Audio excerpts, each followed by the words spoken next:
So I want you do one thing important. Please put your paper ID in front of your name here on the screen so that we can see who is available and who is not. So please, your first or last name plus the last three digits of your paper ID. You can see your paper ID in the program schedule.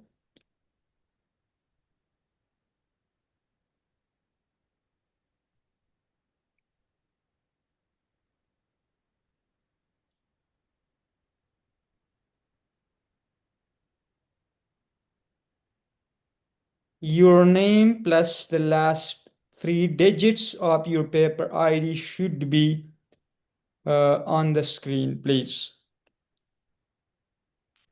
Thank you. Thank you, Petria.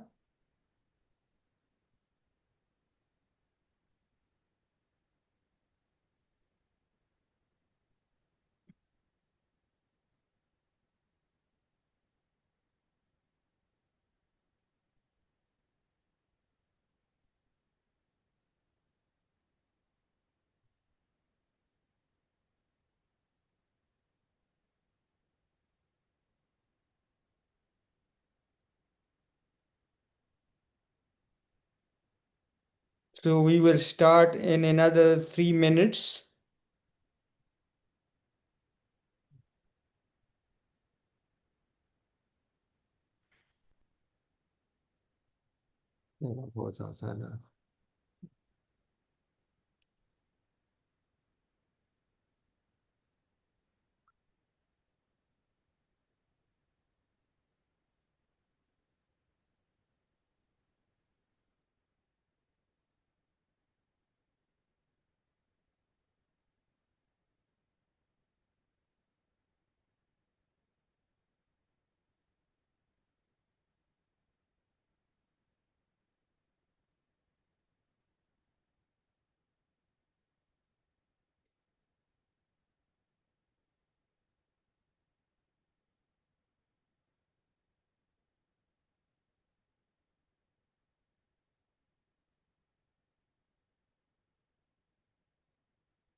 We will just wait for 3, 4 more minutes, then we will start the session. Thank you.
So please put your name together with your last three digits of the paper ID on the screen. You can see the paper ID in the program schedule.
Wait anymore. I hope if there is someone wanna come, they may come later. And good morning, everyone. I'm Dr. Shakir, and it's my great pleasure to welcome you all to the International Conference on Economics, Business, Tourism, and Social Sciences that is organized by International Institute of Academic Research and Publication in association with Globento Conference. We are fortunate to have such a distinguished group of participants as I saw your abstracts and papers, including many faculty members, students, and other scholars, including listeners, who will contribute to the vibrant discussion in this session, in this live Zoom session. And serving as a session chair together with other reviewers who already reviewed your papers. I will assess all the live presentations, and based on my evaluation, the best papers and the presenters will get awards in the form of certificates. And the assessment criteria I will mention briefly is straightforward, which mean I will see the quality of the paper's contents, presentation skills, time management skills, and audience management. How do you manage the audiences and how you uh, provide some constructive feedbacks to other uh, participants in this live Zoom session. I trust that all of you have already received the program schedule and other additional instructions for this session. So for each presentation, you have 10 minutes to complete your PPT, and after the presentation, maybe there will be some questions from the participants and me as well if you want to participate in the Q&A. So after each presentation, we will ask questions, and we will also have comments on your papers and presentation. So you can participate as uh, a commenter. Okay, so for those who already submitted their pre-recorded presentation, they do not need to play it here or uh, present it here. We already uploaded those presentations to our YouTube channel. And later I will share the YouTube channel link. You can access to the YouTube channel presentations. And yes, so let's proceed to the session. But before that, I think it's quite important. I need to check my presentation my introduction regarding the IIARP. Let me check. Where is my... Wait. Yes, this is... I'm checking my presentation. So is it visible to everyone, my screen? Yes. Okay, thank you. So this is IIARP, International Institute of Academic Research and Publication. It is a dynamic conglomeration of academia and professional, which is dedicated to promote research and innovation in making a significant global impact. The primary objective is to unite researchers and professionals from around the world, fostering an intellectual development and facilitating opportunities for networking and collaboration. This organization is actively engaged in various academic activities, including networking events, meetings, conferences, workshops, research projects. Additionally, we are committed to publishing cutting-edge research publication and recognizing outstanding achievements through academic awards and scholarships as well, including grants for different scholars. These are some of our associates and partners, including Glavento Conference LS 360, and manuscript edited by IIARP.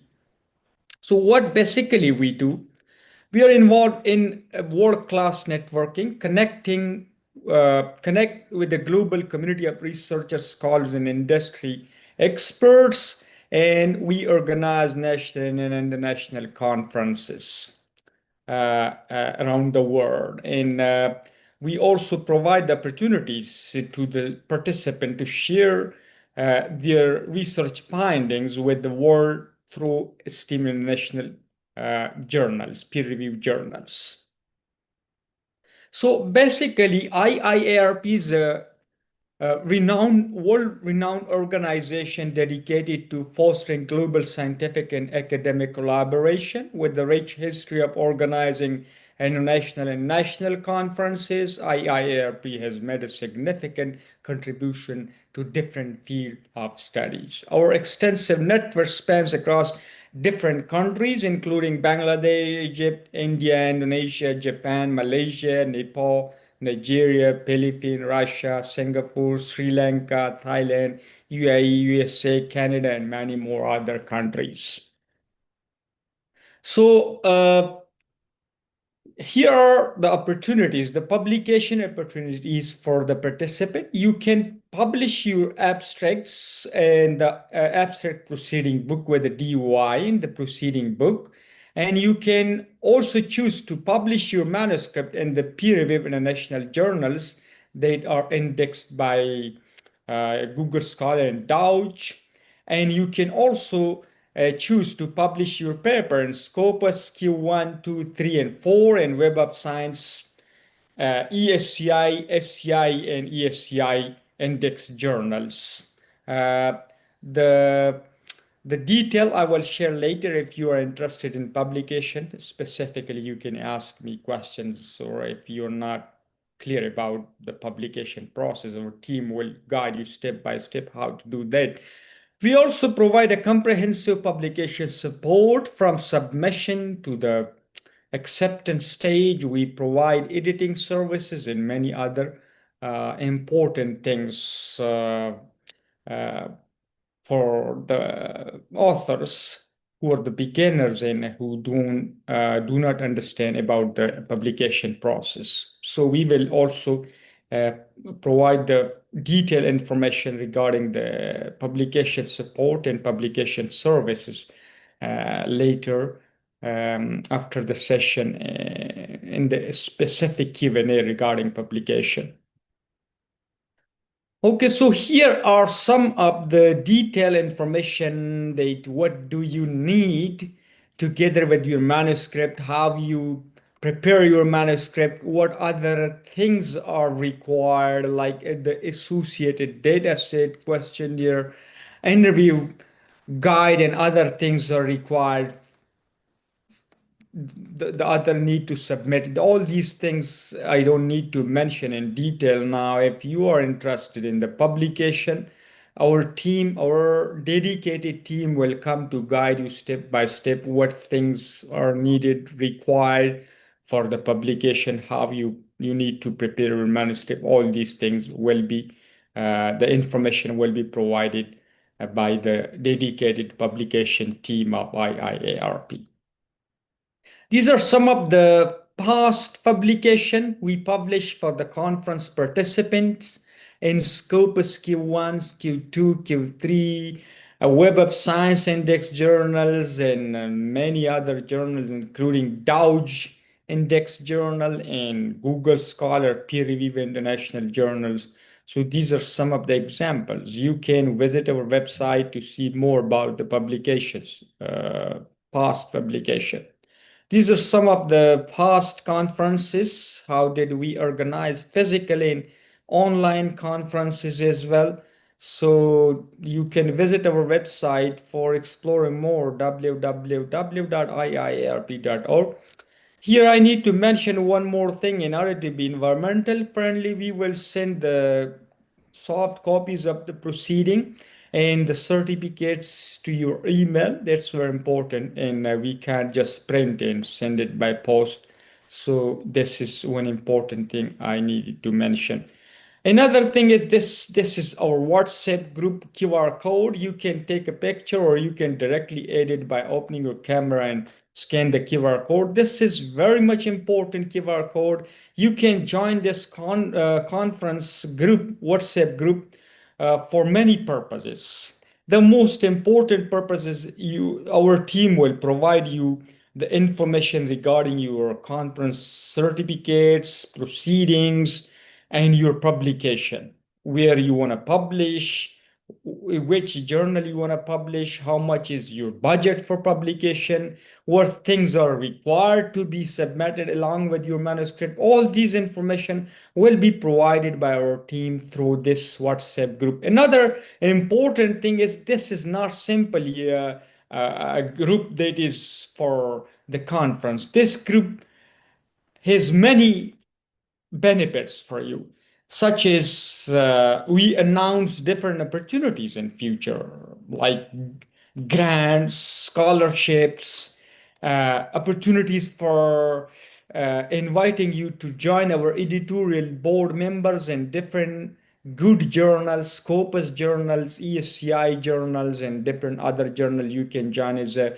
editorial board member. You can join as a reviewer. You can join the upcoming conferences, the upcoming academic workshops, and you can have different other good news for you in this group. So this group is very much important. You can take a picture or you can just save this WhatsApp number, and later on you add this number and our team will add you to the WhatsApp group. That's one thing more and most important I wanted to share with you. So that's all from my side, and let's proceed to the session. In proceeding to the session, I will call your paper ID and the paper title with the uh, author who will present the paper. You need to come forward to present your paper, but keep in mind that you have 10 minutes for the presentation. Please, that's very important. We don't have time, like unlimited time for each presentation. So I don't know, maybe some participants can't join us from Taiwan because of the typhoon there in Taiwan. Yeah, so maybe the participants, uh, all the participants are not able to join the session. So the first title, the first paper presenter, the paper ID is, let me open my remarks sheet. That's very important. I need to mark the presentations. I need to mark. Okay, so the paper ID is 082 082 082. The paper ID is 082. The paper title is Sports Events and High Quality Regional Tourism Development Mechanism from the Perspective of China, Thailand Sports and Cultural Exchange, to be presented by Chuen Su. Chuen Su, are you available? Chuen Su is, I think, from Taiwan. So because of the typhoon doesn't work for Chuen Su. So the second paper ID is 704, Macroeconomic Spectrum Convincing Fishermen Income Evidence from Malaysia, Rosita Benti Hussein, 704.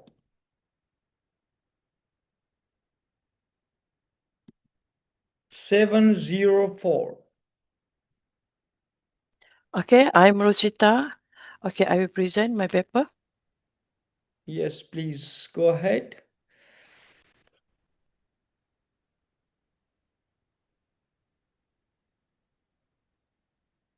Can I share my screen? Yes, please. Why disable? Host disable attendee screen sharing. Share setting, host tools for share. Let me check.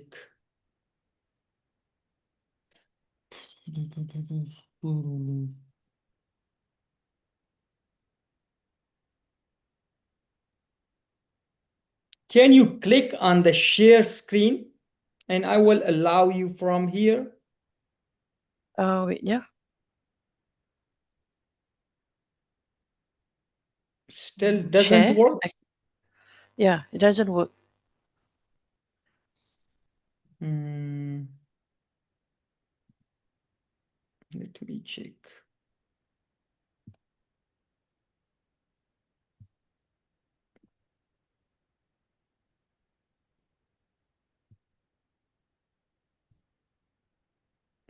Please check now. Okay. All right. Yes. Okay. Works? Okay. Yeah, it's what I share now.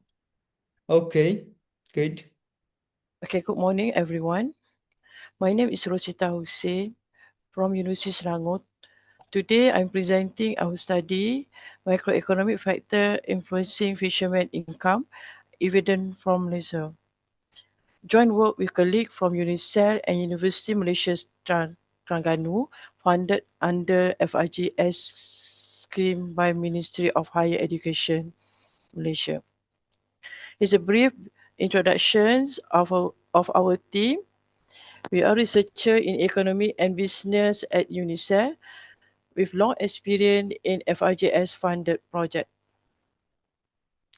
The abstract is the screen for your reference, and is our keywords: fisherman income, microeconomic factor, uh, RD airbound testing, inflation, and Malaysia. The introductions: fisheries are pillars of food security. It's almost a 1.85 million ton produce, value at approximate to ringgit Malaysia for 14.5 billion.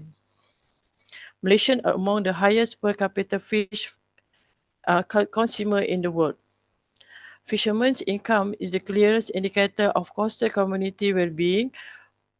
Most fishermen earn around ringgit Malaysia 1,000 or less per month. COVID-19 demonstrates the macro to income transmission channel, whereas the MCO cut demand, rises prices and restricted fishing time. With direct income consequence. This study at 35-year time series analysis start from 1990 to 1924 of how growth, inflation, interest rates, and fishing workforce shape fishermen income in Malaysia. This is why fishermen incomes matter.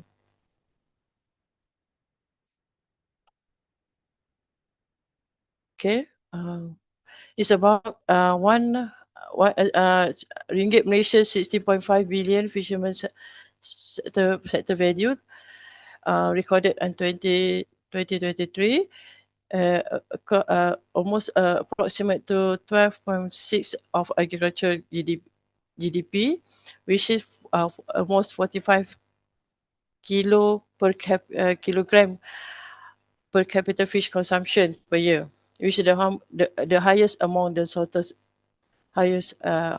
Asia. So the objective and research question is our general objective to examine the microeconomic factor influencing fishermen's income in Malaysia. Data from 1990 through 2024 in both the short run and the long run. The first research question, which is does national output real GDP rises fishermen income in the long run? And how do inflation, CPI, and borrowing costs (BLR) affect fishermen earning capacity? Does the size of fishing level force alter the income structure of the sector? How quickly does fishermen income adjust back to equilibrium after shock 2009, 2000 through 2010, and COVID-19? So this is our problem statement. Fishermen income are vulnerable as proven by crisis during the MCO. 33% of fishermen lost their job and almost 79.1 suffer reduced daily income. About 90% of agriculture operates reported negative impact from COVID-19. Microeconomic channel, inflation, demand, borrowing costs are visible in this episode but have never been quantified for fisher income over time. Existing Malaysian evidence in micro level and survey level, no long-run time series study link fishermen income to GDP, CPI, interest rate, and the workforce. Without this evidence, income support and sector policy is designed without knowing which microeconomic level matter most. So our literature review will be have three parts. First, micro level determine dominate capital gear trips, evidence, and education explain fishermen income in survey study. Short study confirm micro transmission but stop at the episode. COVID-19, which is MCO, research document income collect through demand, price, and mobility. The macro context is well measured but not yet linked.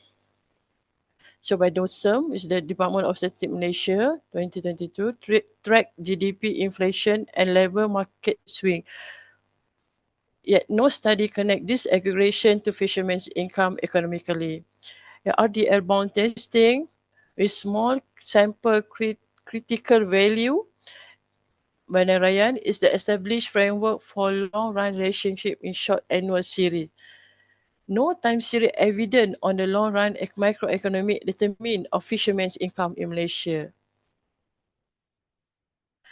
So type of data, we use a secondary annual time series data covering from 1990 to 2024, which we have 35 observation.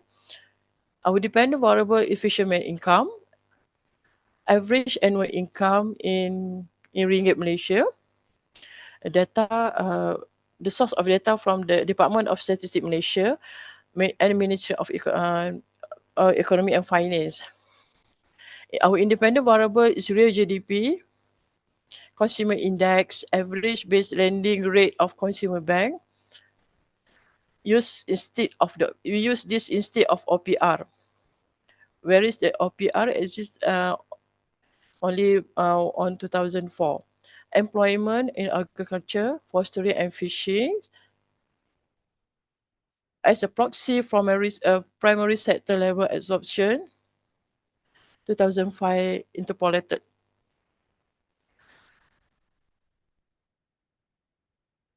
So it's our data overview. So we can see that here The fisherman income, the minimum value is 433, and the maximum on 2024 is 1,762. And with the sharp collapse and recovery between 2009 2011 and a COVID-19 dip in 2020, the income series is survey-based and stable in early years. The 2009 through 2010 episode is captured with a dummy variable rather than the smooth. The smooth. All series audited for breaks, splice, and placeholder value before estimate.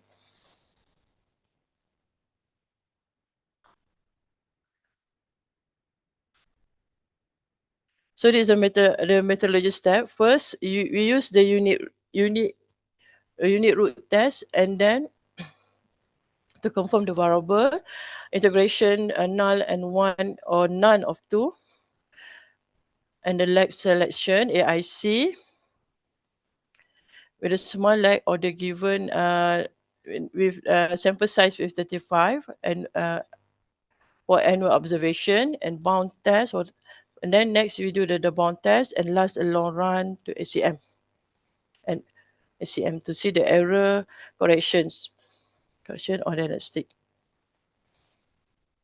These are model specifications with the long run relationship and the error correction for short run. Sorry for interruption. You have 3 more minutes, so be conclusive. Thank you. Okay, so this is the result for unit test. You can see that almost they have no integration close to 2. And then it's bound test for configuration. So the F is the F test value is 1.164 below the one below the integration null with the K equal to with the coefficient equal to 4. And is a short run dynamic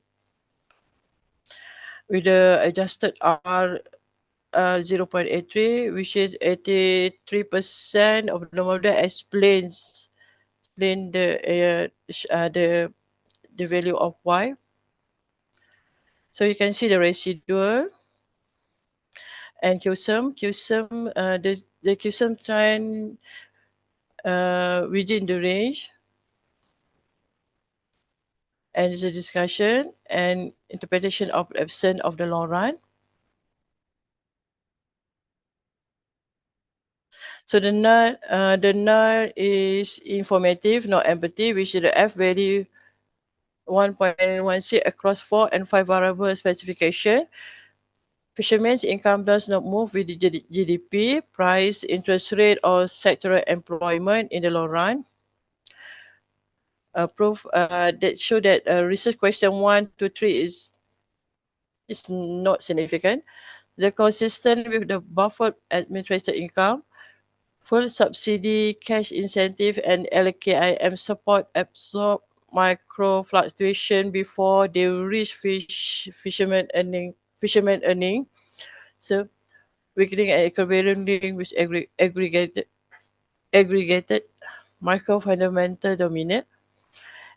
Income is a choice in the cash gear effort resource condition, the determinant the survey literature identify rather than the microeconomy.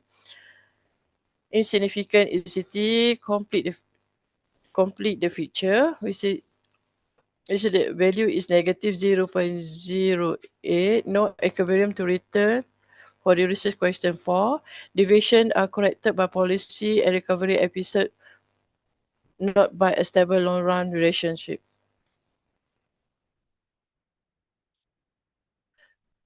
Episodic shock determined by the structure dummy variable, which is negative 0.668.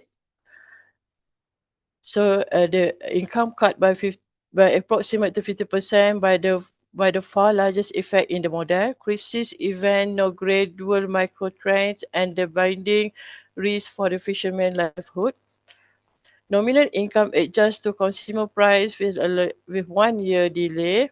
Fishermen earning chase the cost of living rather than lead it, squeezing the real income inflationary years. Growth does not trickle down the cost. No contemporaneous or long-run GDP effect. National expansion alone does not stabilize or the rise fishermen income.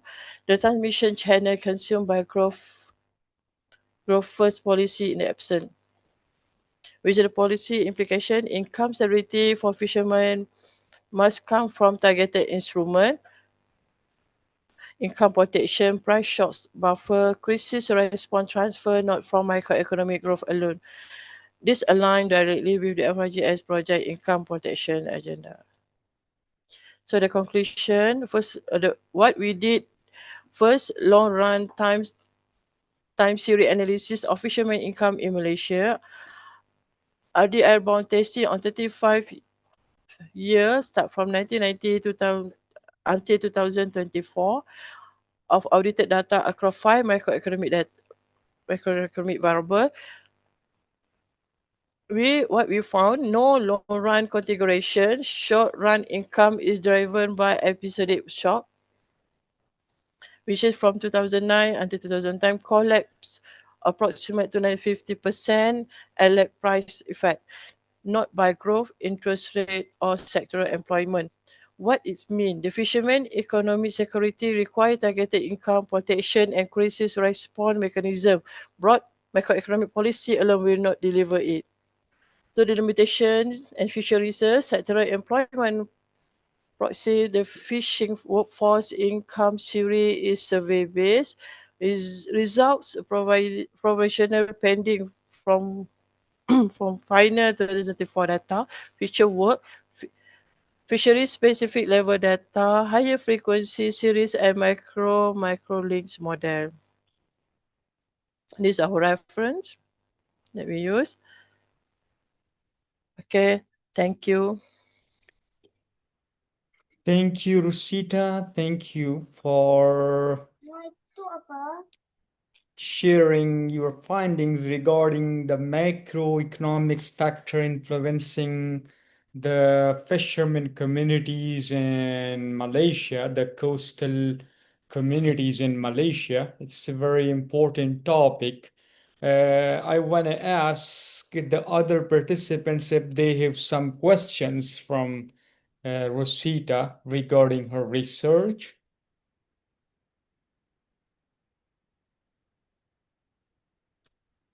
Okay, I think other participants may not have questions, but I have some questions from Rosita.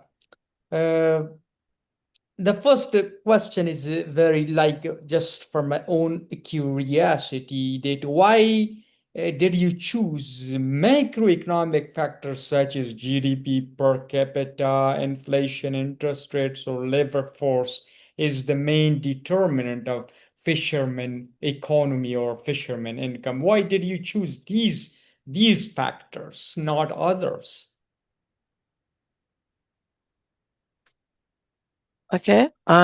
We choose the variable because it directly affects on the fisherman income, because our project is on to see the influence of the micro, what is a microeconomic factor influencing fisherman income. So the variable is part of the microeconomic factor that used to measure the fisherman income, especially during the fluctuation year 2009, 2010, and 2000, and on the COVID Okay, good. 2019. Good. So here is another follow-up question. You mentioned that the fishermen income will not be affected positively by crisis response transfer or other like employment, other things. So did you notice recently, like from COVID-19 until now, that the government taken such actions like transferring money to the fishermen or providing them employment or providing them other subsidies? Did you notice such things in the coastal communities in Malaysia recently? Actually, the government already did give we call it as a welfare or transfer money on directly to the fishermen, but the effect is still have a significant on the fishermen income since the COVID-19. Yeah, I mean the transfer may not have affected positively, but what about the employment opportunities to the fishermen families? Did you notice any such things like the government provided opportunities to the fishermen, other family member, and that got some employment opportunities in other sectors?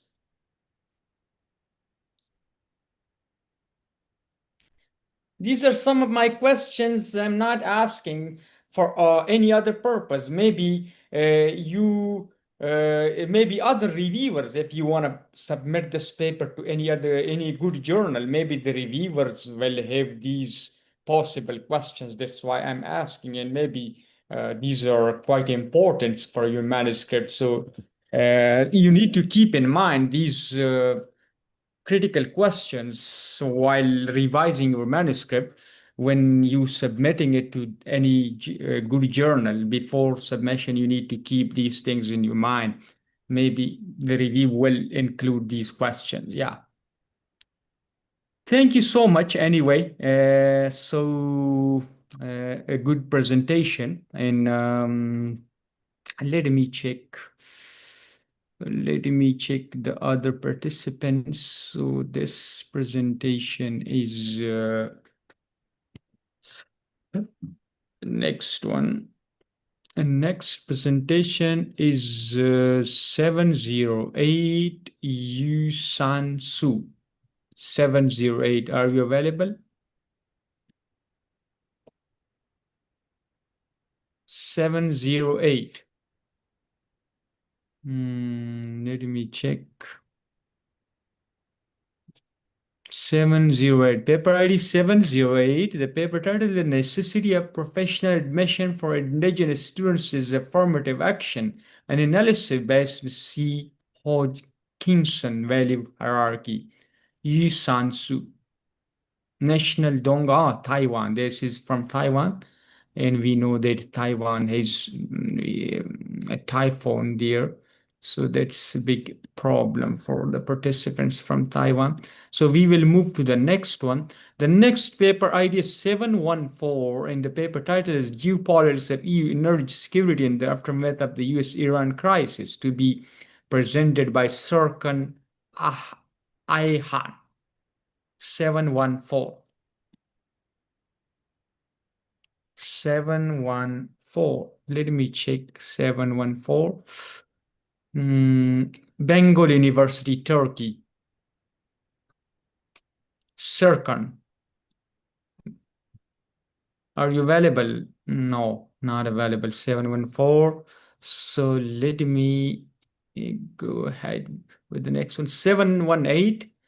And the paper title is Selection of Transportation Modes and Shipping Routes from Indonesia to Central Asian Countries, a case study of cigarette company, to be presented by Fitria Devi Moliani. 718. Yeah, I'm here. Okay, please come forward with your presentation. Okay, And I will try to share my screen. I think it is visible now. Yes, good. Okay, so I will start for the presentation. Thank you for having me the opportunity to present my research with the title Selection of Transportation Modes and Shipping Routes from Indonesia to Central Asian Countries. I take this from a study case of cigarette company. And then me and my supervisor is from Supply Chain Management, Institute Technology School November, Indonesia. So this is actually a brief overview of me. Actually, my background of bachelor degree is chemical engineering, but since I graduated, I work in a tobacco company as a data analyst in logistics and supply chains. That's why I took a master degree in supply chain management. And my supervisor, Professor Nyoman Pujawan, is actually expert in the supply chain field. And this is the presentation outline. I will take you for the introduction first, and then continue to gap analysis and literature review method that I use in this research, and then continue to result. And the final one is conclusion and suggestion. Actually, the background of this research, why I took this research is because of the tobacco industry. The demand has driven Indonesian manufacturers to expand into a new market, which is the Central Asian countries. But we see that there is a difficult transportation due to the geographical position of Central Asian countries, because it's a limited access to seaport. And then the first step that the company took is we use the shipment air freight modes transportation because it's easy for the process and procedure. But during the time, the demand of tobacco in Central Asia countries is really stable and really high until now. So as a data analyst, I see that the freight cost is very, very expensive because we still use the air freight for the modes transportation, and the company actually spent around 7 million USD for the freight cost only. So the purpose of this study is to determine which is the most suitable transportation mode and routing strategy for exports from Indonesia to Central Asian countries. I choose the method using the multi-criteria decision making along with the plan for implementation of the selected transportation mode and routes. So this is the literature review that I have read. So majority of the journals only say about the challenges of shipping to Central Asia, which is maybe the insufficient access or maybe difficult access to the Central Asia's country. And the other journals also explain about the potential of the Central Asia's countries as a transportation bridge that connect Europe and Asia. And we also can use the multi-criteria decision making to choose the best or the optimum routes or maybe the most transportation. That's why I use the fuzzy AHP to consider a lot of criteria by decision hierarchy, and then also consider the uncertainty during the decision making. And then it combines with the fuzzy topsis at the end of the methodology for the ranking process. So the combination between two methodologies will provide both structure and flexibility. This is the gap analysis that I found, why we try to initiate this research. Actually, I searched that company's criteria about the shipment process is about delivery reliability, the on time, the cargo security, the historical operational performance, and the speed of the shipment, like lead time, flexibility of the schedule, and surely the cost. But the previous study or the previous research only try to describe and explain about the Central Asia condition transportation sector and the alternatives of routes to Central Asia. But actually, there is no detailed comparison yet made between transportation modes and alternative routes using a structured methodology, especially from Indonesia to Central Asia countries. So this is the methodology that I use for this research. The first, I will try to have a data collection. I will try to by interviewing the expert first, we collect the data from the experts, and then based on the interview, I will try to distributing the questionnaires that will be filled by the whole team of logistic and the supply chain team of the company. After that, the result will be used for the calculation fuzzy AHP to get the weight, and then the weight will be used for the fuzzy topsis calculation, and then there is a rank alternatives. After two to know the selected roads and the selected modes. After that, when we get, okay, this is the optimum roads and alternatives, we will try to figure it out to figure out the plan how to implement the selected roads and mode transportation.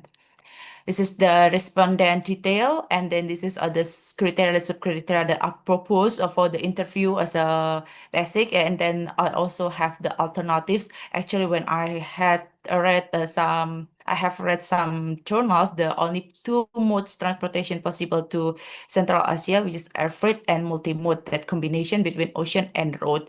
Road, we can choose truck or maybe the rail. And this is the interview result, actually based on the all of 5 experts that are interviewed by me. They all agree about the criteria and sub-criteria that I propose, but some of the respondents or some of the experts want to add the sub-criteria about historical performance of shipping vendors, because the point of view of them, they think the historical performance of shipping vendors or the third party is really important, because if the vendors is reliable, they can maintain all of the other aspects or criteria to run smooth. But if the vendors is not reliable, so uh, it will be useless for the other criteria. So that's why they think that shipping vendors also plays the important roles here. So that's why I add the historical performance of shipping vendors in the sub-criteria as well. And this is the fuzzy HB result. To get the weight, we get the weight criteria and weight sub-criteria as well. We also know which one has the highest weight, which is the delivery timeliness or maybe the on-time delivery process. Actually, we also find the interesting point of view that cost is the lowest weight here. Actually, it's a bit different with some of research previously, because usually cost always comes second or first, and then there is a delivery on timeness. That's why it's a bit different with the previous study. But when I see the point of view of the expert in this company, in this secret company, they say that delivery on time is very important, because it can reduce or it can avoid the unpredictable costs that is unbudgeted, and maybe that's also expensive. And they also has a point of view that actually the product value, this product tobacco value, is very high. So if there is a product delay, delivery, and cause empty stock in the destination or in the market, actually it can impact more loss for the company for the sales. And this is the fuzzy topsis result. After we get the weight from the fuzzy AHP, we will try to calculate based on the weight to have the rank, which one alternative that get highest rank or highest score, which is currently we know that air freight is still recognized as the optimal transportation mode, because it has the on-time deliveriness maybe around 98%. But when we try to look wider from the point of view of procurement team and the business continuity, we know that the team actually has a target to reduce the freight cost around 2 million USD annually. So even though currently the logistic and supply chain team only considers about the high performance of deliveriness, but they still need to think actually about the cost at the end of the day, because there is a perspective from the other team about the cost reduction, about the productivity. That's why I try to compare about the detailed cost each transportation mode and each alternative routes, and we can see that the cost difference between the air freight and the other transportation is really different. It's really big. It's almost 10 times. So this one actually can be a basis for the company to consider the dual transportation modes rather than only relying exclusively only on air freights. That's why we try to propose to have the multi-mode ocean plus rail using its route through China, because the on-time delivery only delay maybe around 9 days. Cargo security, there is low risk, and then the lead time, yeah, it's longer than average, certainly, but it can be a dual transportation. So the plan that I propose maybe early of the month, the company can ship the tobacco by ocean plus rail, which will take 25 days for the next month's stock.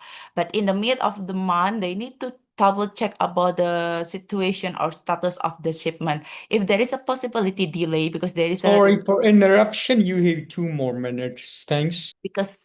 okay, thank you. Because there is a estimation delay about 9 days, so they need to prepare the shipment for only small volume that covers daily sales inventory until ocean plus rail cargo arrives.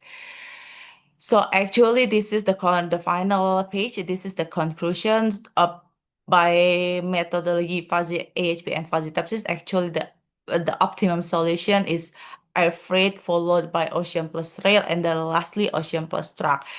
But in the other hand, air freight cost requires companies to consider the multimode alternative to balance efficiency and expand.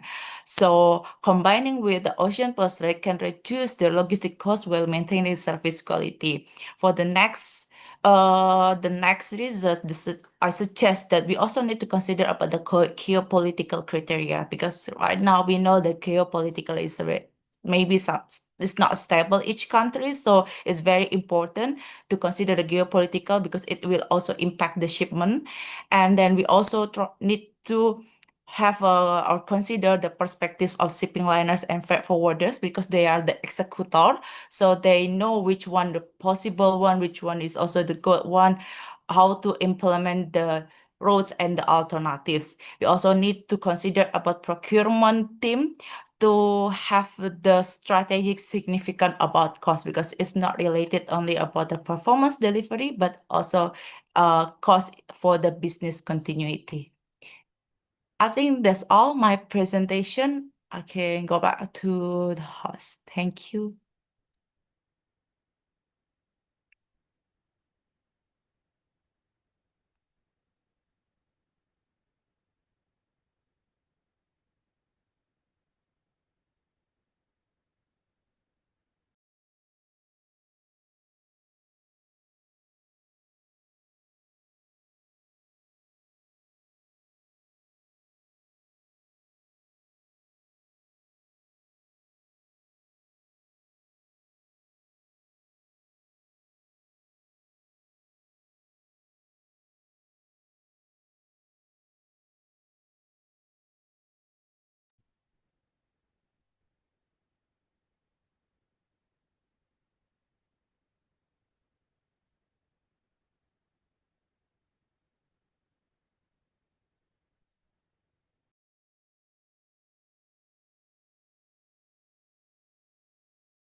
Oh, sorry, I was muted. I was muted. Thank you so much. Thank you for presenting this important topic it's very important topic, the selection of transportation modes and the shipping routes from Indonesia to Central Asian countries. That's most of them are the landlocked countries. So I am asking the participants if they have any question from this presenter. Other participants, if you have any question from Petria Divi Moliani. Okay, if I think they don't have any question, I will ask some question from Petria. Can you please tell me what's your sample size? Actually, for sample size, the interview only 5 experts, and for the questionnaires, actually, it's only needed to be filled by the whole team, and the whole team actually is not the big, because it's the big company only needs only few people, so the total numbers of the questionnaires only 16 around 20 people. Okay, so then if you have such a number of participants in your study, And if you want to publish this paper, you need to be very careful regarding the generalization of your study. You can't generalize it like to the other regions, or you can't produce the generalizing statements in your study. That's very important. You need to keep in mind before submitting it to any journal. And you mentioned that the highest air pride uh, is like the air freight and then other transportation mode. So isn't that it's very costly? And if it's very costly, why the Central Asian consumer still affords such kind of cost? It's a really good question. Actually, I haven't researched it about the consumption behavior in Central Asia. That's actually we start just to expand our the product is about the heat non-burn, so it's a different rather than the conventional cigarettes that we try to expand. And then we only because the first thing is really important to to introduce the new product in the Central Asia that, and then suddenly it booms. It has a good demand until now, but currently the team still try to continue using air freight because it's a landlocked and we just don't know how to figure it out to have another transportation mode. But this totally impacts the cost of the cigarette actually. It should be because the freight cost can consume around 25 and 35% of the tobacco or maybe the cigarette cost actually. But I still don't know. I think it's also a good point of view about the behavior consumption Yes. of the Central Asian people, why they still choose the product. But from the business point of view, if we can save money and when we can reduce the cost, there is the competitiveness inside out of the tobacco business, right? So actually to reduce the cost, it will be so good for business as well. Yeah, it's just a very curious question from my side that if it's very costly, like the air freight, and there are other freights from other products from other countries by shipping or other, maybe they are less costly, then why the Central Asian consumer use such kind of like expensive products from the East Asian side? Yeah. That's totally correct question. Actually, we are the first one that introduced that kind of cigarette. So that's why we try to steal the consumer first, because we are the first one. And the other one, the other company is like the followers.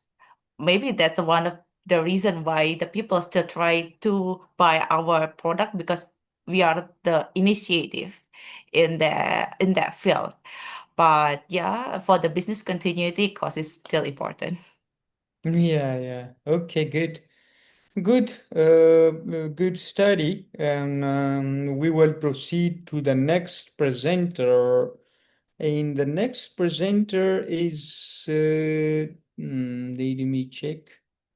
723 determinants of ESG performance changes in Taiwan Yes, semiconductor. I'm here. Okay, It's good to see 723. you. Seven Okay, two it's good. 723, right? Can Yes, you hear me? 723 and yes, please proceed with your PPT. Okay.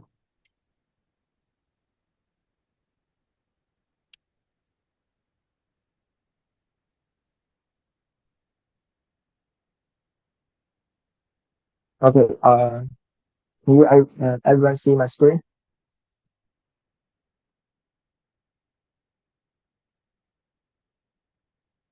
Sorry, can everyone see my screen?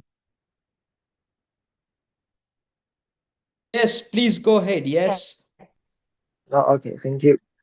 Okay, good morning, everyone. So thank you for having me. So I'm presenting today on behalf of Dr. Si Lin from Asia University, Taiwan. And this paper looks at determinant and dynamic causality of ESG performance changes in Taiwan's semiconductor industry. Okay. Okay, just to note, I'm presenting today on behalf of Dr. Sixian Lin. Okay, so let me give you the big picture first. Most existing ESG results only look at ESG performance as a level. Is the score high or low? And the point is what this study does differently is look at the direction of change, whether a firm ESG is improving, staying stable, or getting worse. So we use a multinomial logic model on 610 observations from Taiwan's semiconductor sector, 2016 to 2024, plus a VAR model with a granular causality test. So the key findings: firm size raised the odds of ESG improvement by 11.9%. Leverage drives deterioration more than it helps improvement. And we found bidirectional feedback loops between revenue, ESG, and ROA. So now, why does this matter? So prior studies focus on levels, but they miss how firms actually move between these states over time. So that's the gap we are addressing. So from that, we built two hypotheses. So first, from stakeholder theory, firm size is positively associated with entering an ESG improvement state because larger firms face more stakeholders scrutiny. Second, from the resource-based view and pecking order theory, financial leverage is a key driver of ESG deterioration. And since highly leveraged firms have to prioritize state over sustainability spending. Okay, so in terms of data, 610 observations, Taiwan listed semiconductor firms spanning 2016 to 2024 from the TEJ database.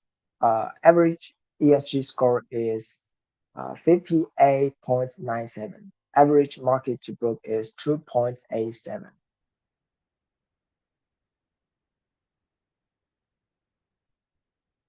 For the methodology, first, the multinomial logic model, 3 ESG state improvement, stay, deterioration with stay as reference. Predictors are size, leverage, ROA, and market to book interpreted through relative risk ratio. And second, to sort out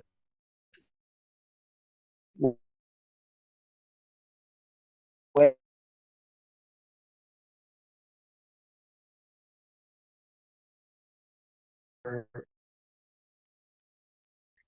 causality test.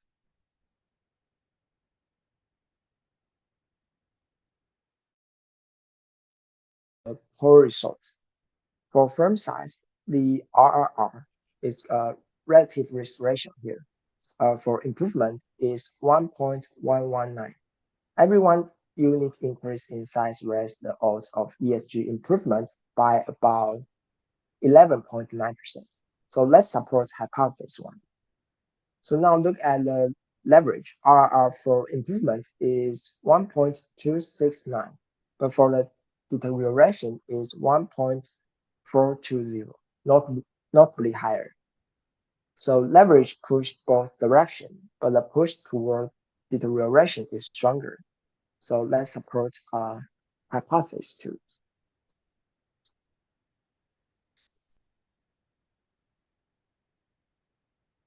So here, moving to the dynamic result. So we found 2 significant pathways.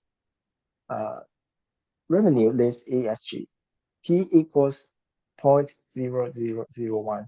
So let's conference resource slack theory. Firms need operating strength before committing to closely ESG initiatives.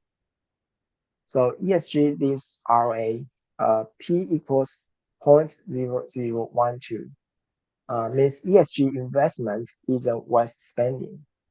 So it generates brand premium and efficiency that shows up in profitability.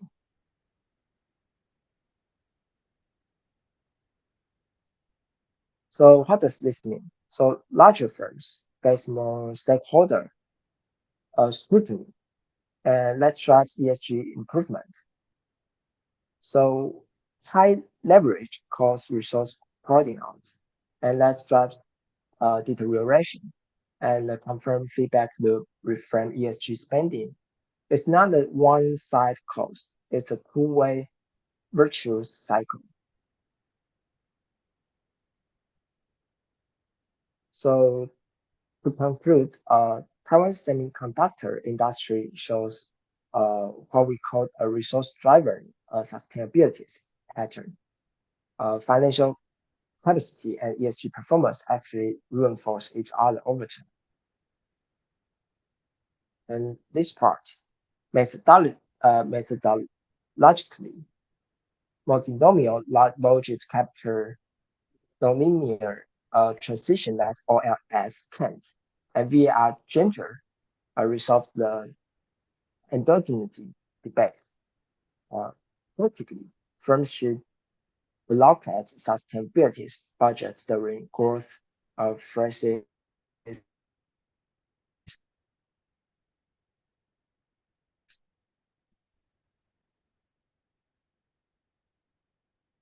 and for future research, we suggest history. Thank you. And I want to note that this conclude my presentation. And the next two papers have already been submitted as pre-recorded videos. So we can move on to the next presenter. Yeah, thank you. Okay, thank you so much. Thank you for presenting your topic that is related to determinants of ESG performance change in Taiwan's semiconductor industry. Thank you, and I will now ask other participants, invite them if they want to contribute to the discussion Q&A, if they have any question or any feedback comments for this presenter.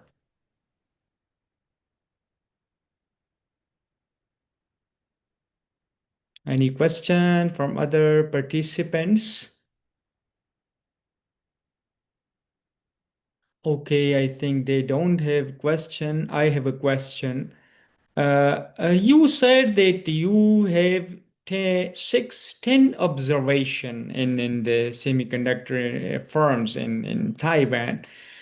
Can you please just briefly tell us how did you conduct those observation? How did you organize the whole data set and then analyze it? Actually, um, our one of our author in this meeting with us today, so he will be able to answer that more clear than I can. The author, the Professor Lin, is in this meeting now. And actually, we use the TEJ tools, and that's a platform. And we put the data inside and analyze the detail. Yes. So the author who wrote this manuscript is not in this meeting now? He's in our meeting. He's in our meeting. Yes. So he want to answer this question? Mr. Lin? Yes. Me? Yes, so I asked that you mentioned in your manuscript presentation that you have 610 observation. So I just want to ask for the clarity of the methodology section that how did you conduct these observation and how then you arrange the data and then analyze it. Okay, we use two things. One is from the R language, and another is using the e-views, and we get data from the TEJ, Taiwan financial data resource, and we use the R language and to analyze using the multinomial logistic regression and use e-views to conduct the VAR analysis. And we use the gradual cost analysis. Does this answer your question? Yeah, good. So that's why I asked this. Hopefully, you clearly detail it, mention it in your manuscript. That will be helpful for the reviewer and editor to scrutinize your manuscript. Thank you. Okay, good. Okay, so let's check the other presenters. It's okay. Who's next? Let me check.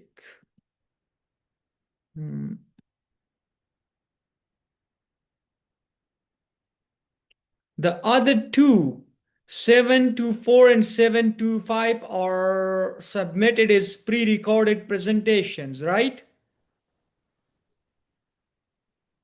724 Yes. and 725. 723, 724, and 725 are the same author. Oh, the same author. So we don't need to present it here, right? Yeah. Because it's already upload the presentation videos for yeah. Okay, good.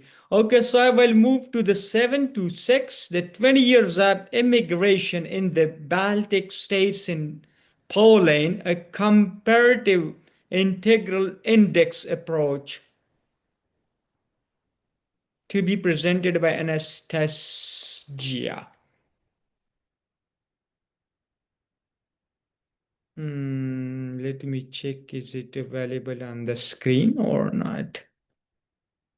726 is absent.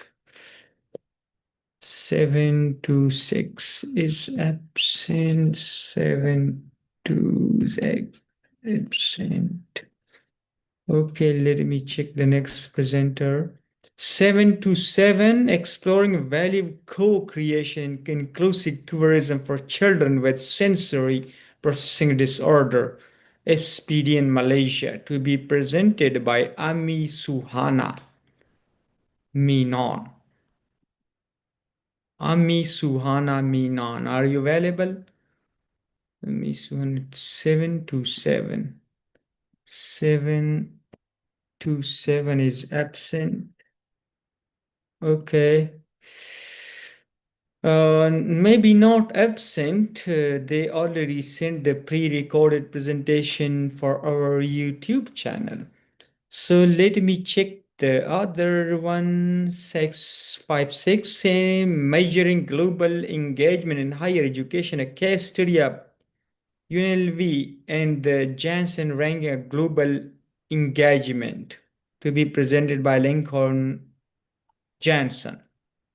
Yes, that is me.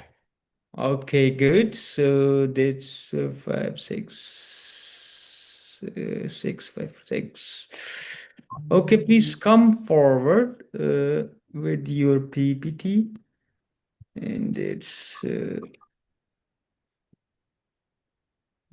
okay, good.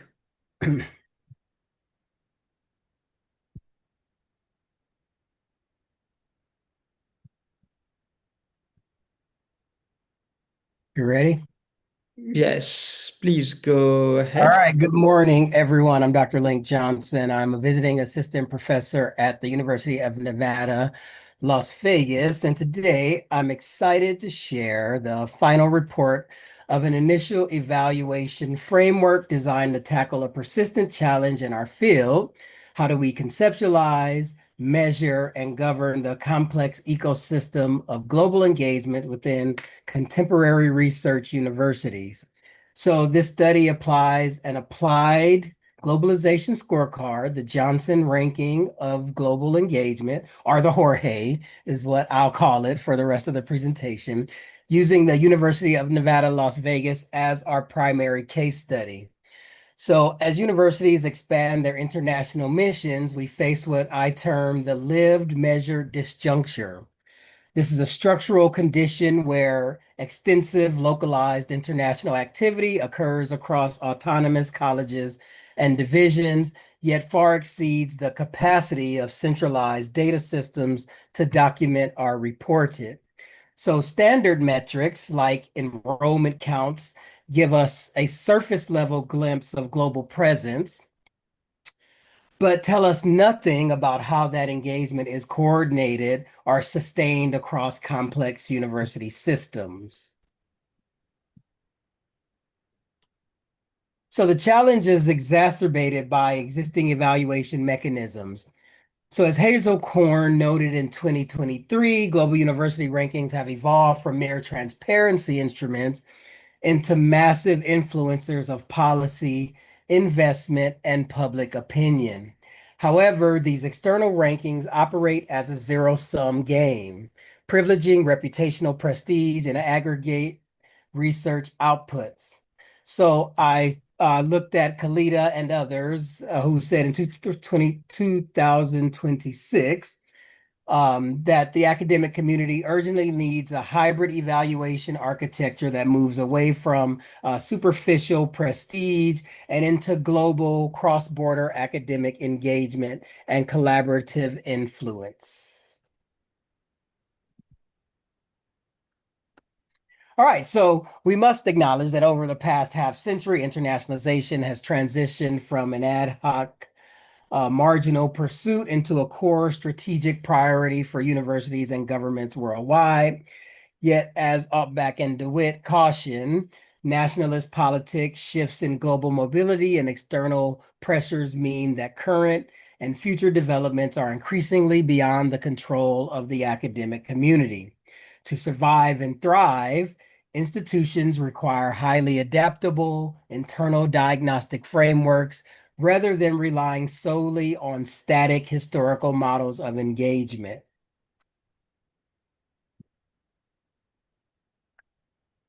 So this brings us to the operational core of our study. So the central question driving this research asks exactly how a public research university can render its distributed, decentralized global activity visible, measurable, and highly actionable. And so to answer this, we deployed the Jorge framework. So the Jorge is built not as an external competitive ranking, but as an internal diagnostic scorecard.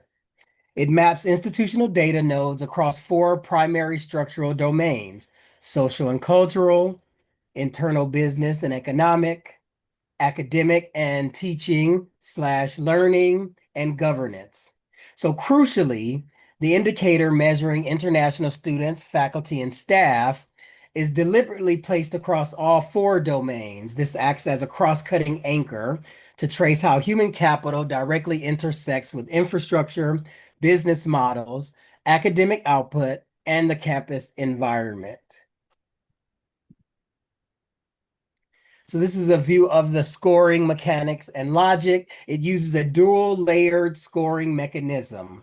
Quantitatively, data maturity is audited on a 0 to 5 scale, tracking development from isolated ad hoc actions up to optimized equity-centered systems. Concurrently, the framework audits each indicator against 4 qualitative organizational rationales: activity, ethos, competency, and process, to ensure we're capturing the true operational mechanics of the institution rather than just empty data points.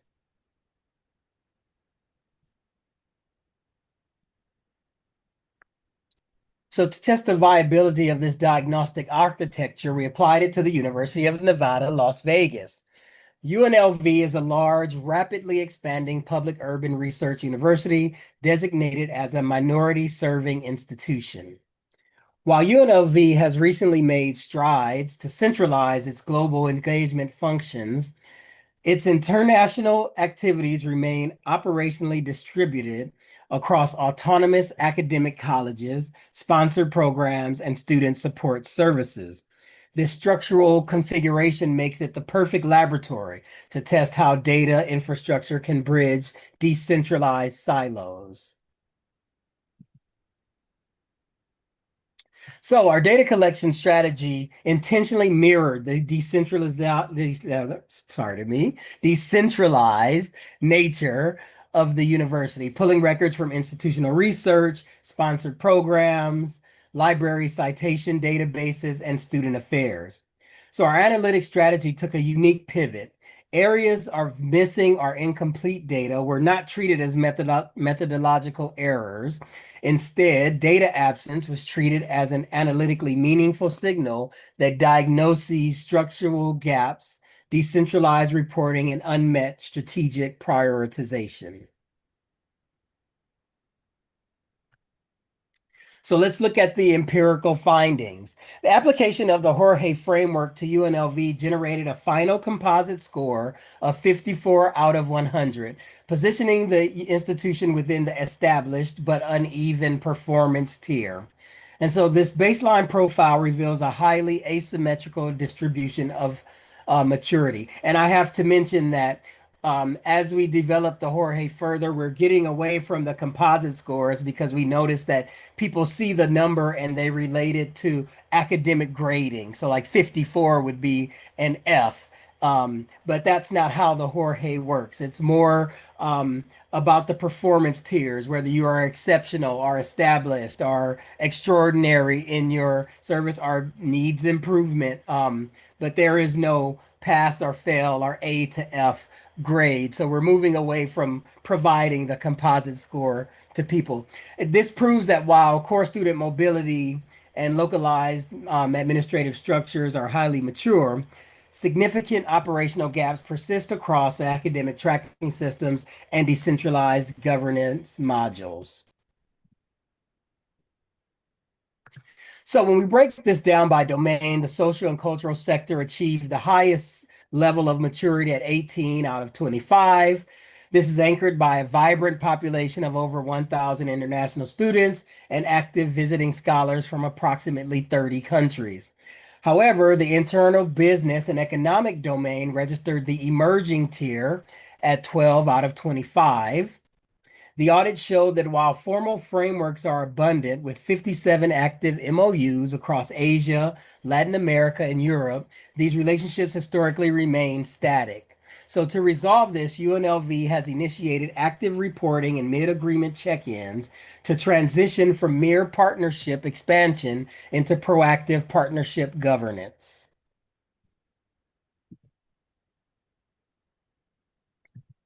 The remaining two domains highlight our findings regarding data silos. The academic domain scored 11 out of 25. Crucially, this score does not signify an absence of global research activity. Highly sophisticated capabilities to monitor international co-authorship and global knowledge networks reside natively within the Division of Research and individual college, but they are decentralized. So this creates an artificial disjuncture between localized faculty production and centralized reporting. Similarly, the governance domain scored 13 out of 25, validating the principle that data infrastructure does not merely reflect institutional reality, it actively governs it. So moving from loosely coupled operational silos to closely coupled data systems is essential. All right, so Turner and Robson noted that when reviewing British universities, internationalization shapes internal university operations far beyond student mobility, structurally altering the global reach of employment models and organizational designs. This diagnostic assessment at UNLV reveals an institution that is asymmetrically global. So to maximize institutional health, Centralized global structures must move past fragmented initiatives and step into their role as a synthesizing collaborative hub, ensuring that international strategic initiatives are supported by integrated real-time metrics. Ultimately, the Jorge framework allows an institution to strategically map, track, and balance what Graf outlined as the overlapping rationales of global higher education. Whether an institution is driven by the economic rationale of skilled migration, the academic pursuit of international reputation, the political dimension of diplomatic investment, or the cultural imperative of mutual understanding, these forces act as foundational structural incentives. So a structured scorecard ensures that an institution governs these varied motivations with a unified, coherent strategy rather than allowing them to pull the university in competing directions. So in conclusion, modern higher education operates within an interconnected matrix where global, national, and local dynamics intersect. Navigating this permanent reality requires moving past fragmented anecdotal tracking, the iterative development of centralized assessment protocols at UNLV proves that bridging the lived measured disjuncture is an achievable process. And the future of internationalization will depend entirely on the systematic capacity of universities to measure, interpret, and govern those activities within a coherent institutional framework. So as we wrap up this presentation, I want to express my gratitude for your attention and engagement. If you have any questions or need further information, please feel free to reach out to me, Dr. Link Johnson, at my email, lincoln.johnson@unlv.edu. And you can also visit our website at jorge.sites.unlv.edu for additional resources and updates. And before we conclude, I encourage you to fill out the Jorge info form. That's the QR code. Your feedback and participation are invaluable to us as we continue to improve and expand our initiatives. So thank you once again, and I look forward to future collaborations. Thank And you. I wanted to Thank you share so much. the Jorge framework just really quick, and then that's it. Okay, good. Okay, thank you so much. And that's a very important presentation. I hope there may be some questions from other participants regarding this presentation. So, any questions? Other participants? Okay, so you mentioned about the partnership with the Asia institutes, Asia universities.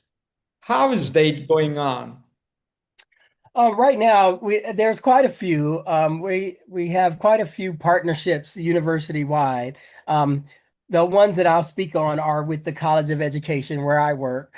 We have partnerships with Taiwan, and what we're trying to move from is not just having an agreement to partner with the universities, but actually partnering with them. So I was fortunate enough in May to go to Taiwan and visit National Taiwan Normal University, and also and it's not in Asia, of course, but to Germany, where we met as a group. We're working on a global mental health education framework with National Taiwan Normal University, University of Nevada, Las Vegas, and University in Wuppertal, Germany. So we're working as a triad to work on a framework for global mental health education research. So those are the type of examples. Other schools, the law school has a partnership with schools in Asia, and of course, many other schools also have partnerships because we have about 57 MOUs signed between our university and other universities.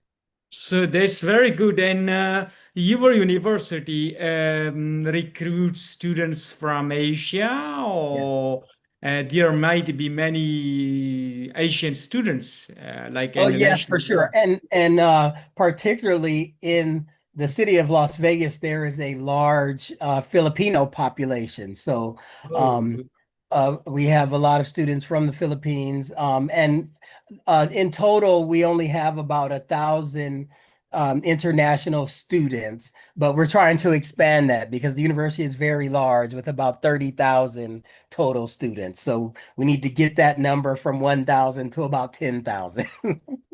actually, I know some organizations in Asia, and they are interested to expand their collaboration with other institutes around the world.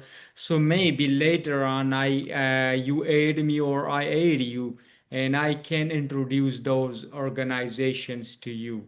Yes, please, please. Thank you. Yeah.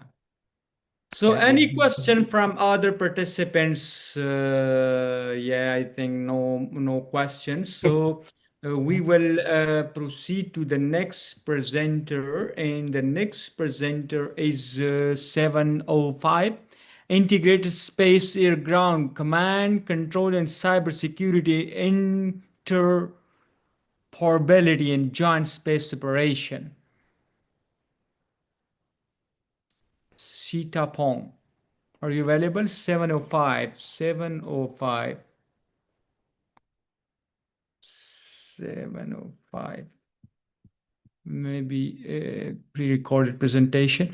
So we will move to the next one. The last one is 720. Deciphering the biocontrol potential of graphene against nosema. To be presented by Kagan Tolga. Are you available?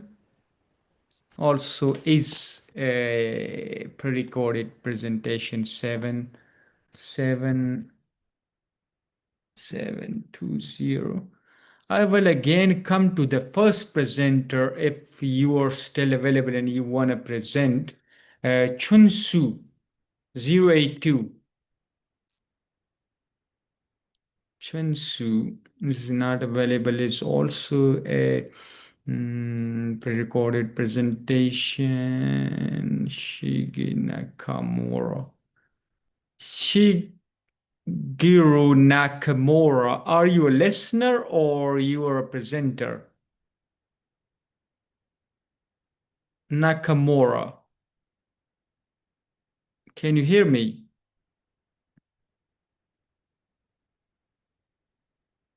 Okay, so I think that's it. We are done with all presentations. It was a very good session with all of you. And now we are open for the general questions regarding the conference, regarding the certificates proceedings, regarding the publication, and many other things. If you have in your mind, you want to ask me, I'm available.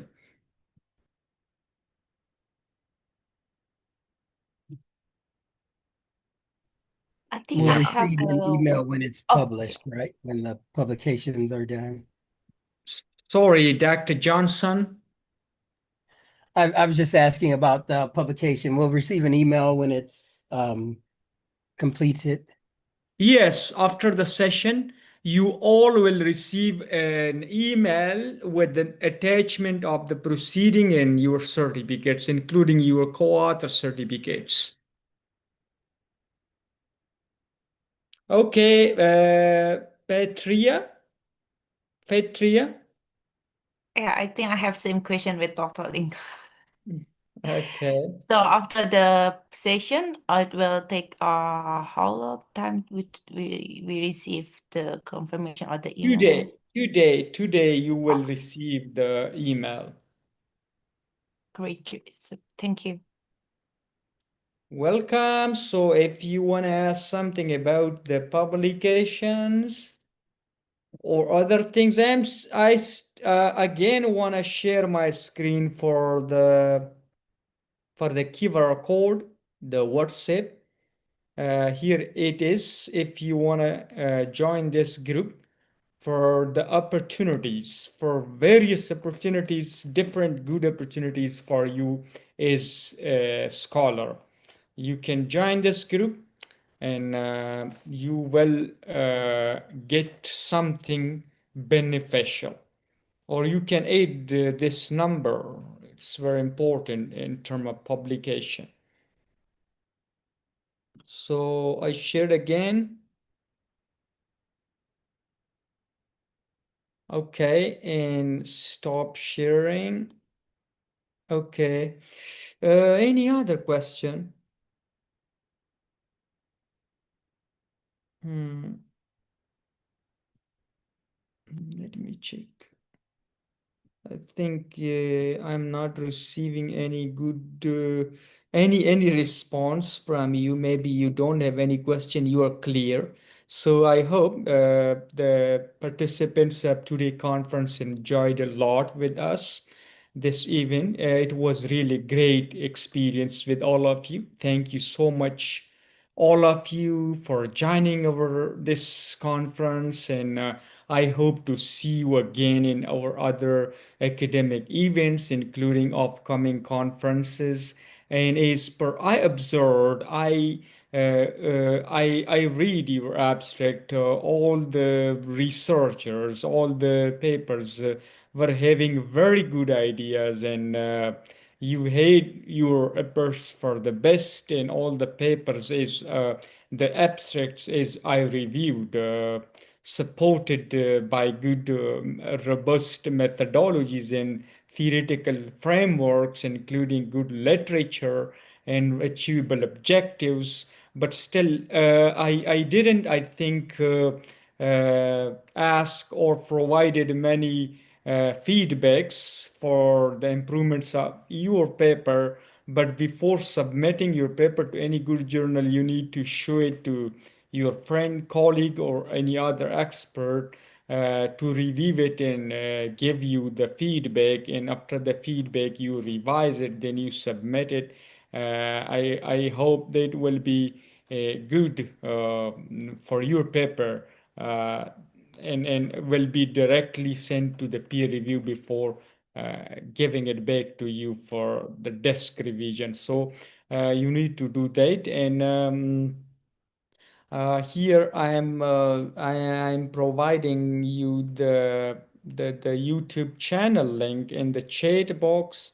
You can go to our YouTube channel. You can subscribe for the upcoming future opportunities we will announce on your YouTube channel. Here is the channel link in the chat box. If yeah, you can copy and open it. You will see our pre-recorded presentations. Okay, good. Yes, okay, thank you, Nakabara. You're a listener, good. And let me check other things. Here is our email for the future correspondence. Is our email here I shared in the chat box. Okay. So the certificates you will get after this session through email, including the proceeding books. And the number I already shared, but I will again share it here in the chat box, the WhatsApp number. If you want to join our WhatsApp activities, here is the WhatsApp.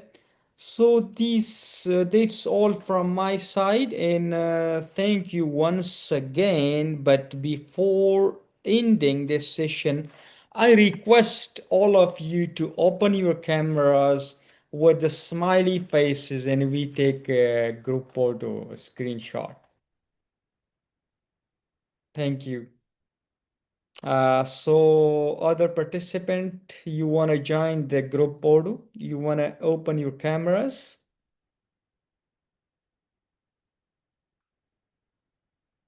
Okay, I'm waiting. If you want to join, 3, 2, 1. Okay, thank you. Okay, so thank you once again. See you again in our upcoming conferences, in our upcoming academic events, workshops, and other events. I hope you enjoyed a lot the session, and wish you best luck with your manuscripts submission in the journals. Thank you. Have a good day. Bye bye.